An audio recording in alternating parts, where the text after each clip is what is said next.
Okay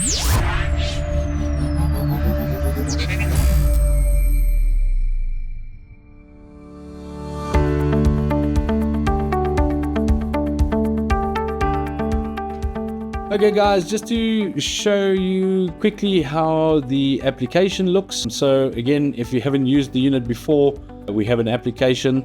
So either one of these that you've downloaded, you then open it up and this is what it would look like. So you got a little refresh button in the corner there. If you say refresh, it'll then refresh and then see all the units that are sitting on the network. At the moment, you can see the one in the tech office, and this is the UC1 GEN2, which is also available in our offices. Obviously, we test a lot and make sure everything is correct. So once you see that, you can then connect. So you push the connect button. It will then ask you for the password. So if you look there, it'll ask you for the password. The password is up on screen. So if you look up on the screen, you'll see on the top left-hand corner the name of the UC1, and just underneath that is the passcode or the password.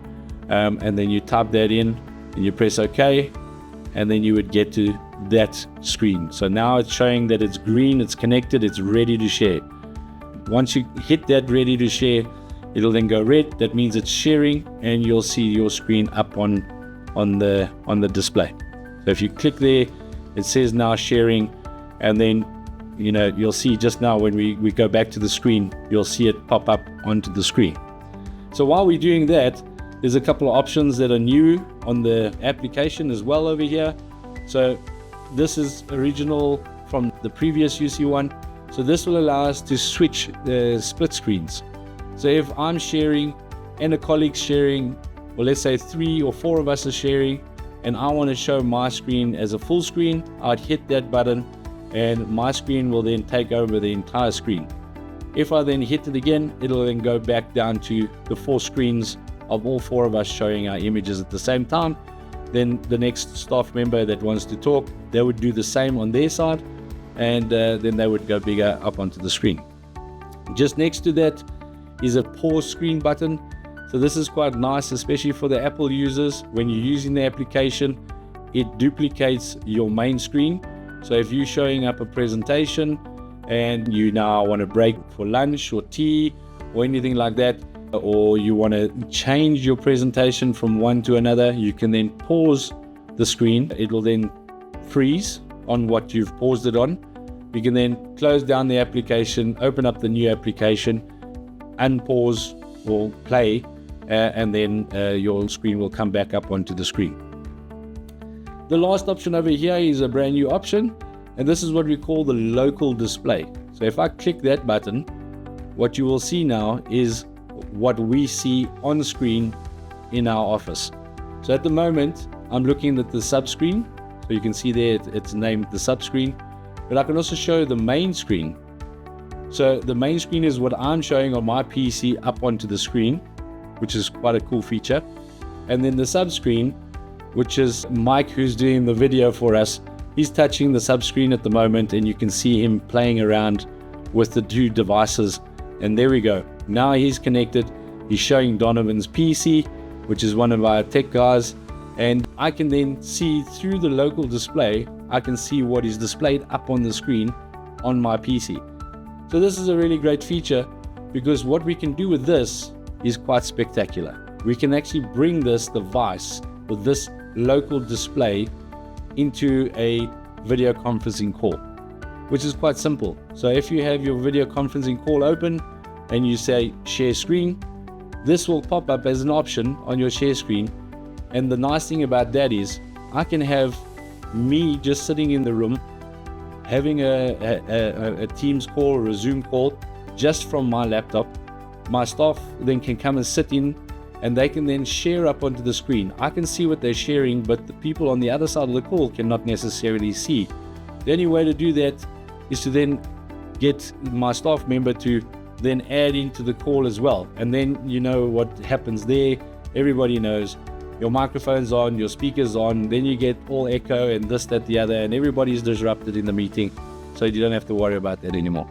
All I need to do now is share my local display of what he or she is sending onto the subscreen into the room. and then they will be in the call with me, and they can then explain whatever it is that they want to explain on their PC, showing it up onto my screen. I can see it nicely, and you guys can see it through the video conferencing. If we wanted to do it in a different way, I could also use the local display. I could show main screen, which is then essentially my PC, but I could then choose a different screen on my side, and you guys could see that as well without doing anything, but also showing it up onto the screen for the local guys that are sitting in the meeting. So it's quite nice. It's a really good tool to have. So yeah, that's the local display button on the application. And again, that button is also selectable as one of the options on the dongles button. On the left hand side you have a play pause button. On the right hand side you have a little pencil, looks like a little pencil, which is an editable button, and we can then have that as an option to do the local display. So if you're still using the dongle and you want to push this into the meeting, you can press up that button instead of using the application, and this will pop up. Okay, just to do a little bit of the settings in the application. So this is a Mac application that we're running. So a little bit of the features are not available on Mac side. So if you can see there, we've got a keep aspect ratio or not. So what it's going to do is, if I don't keep the aspect ratio to the 16:9 image that the UC1 has got, it will then keep it as the same aspect ratio as what my Mac is.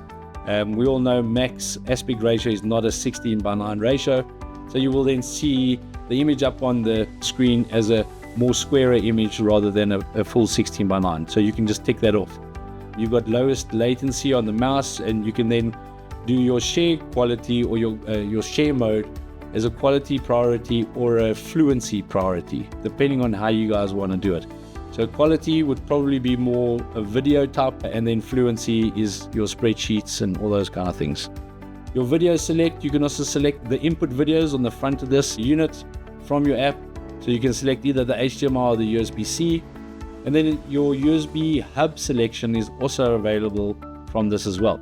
So if we are using the USB-C, let's say from a local PC or an MTR or whatever the case is, and I wanted to use the USB wireless peripherals on my application to run a Teams or Zoom call, what it'll do is it'll then move over to the wireless media, and then if you have the units available, they will pop up and you will see them on the right hand side on your application.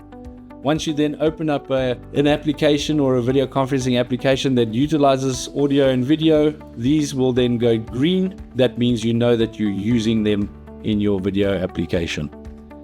If you have the Windows application of this, then you will see there will be a volume option on the unit as well. That's the only difference from this one to the video.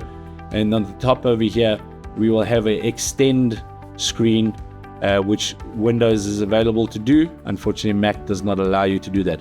Once you hit the extend screen icon, it will ask you to then download a extend screen driver, which is quite simple. You just run through the options, and once it's done, then it will allow your Windows machine to extend. So that means your PC's screen will be number one, let's say, and number two will be up on the UC1 screen. So that allows you to do the extend, which a lot of people like to do when they do presentations or anything to that effect. So that is the application. Quite good, quite simple, quite easy to use, and intuitive at the least.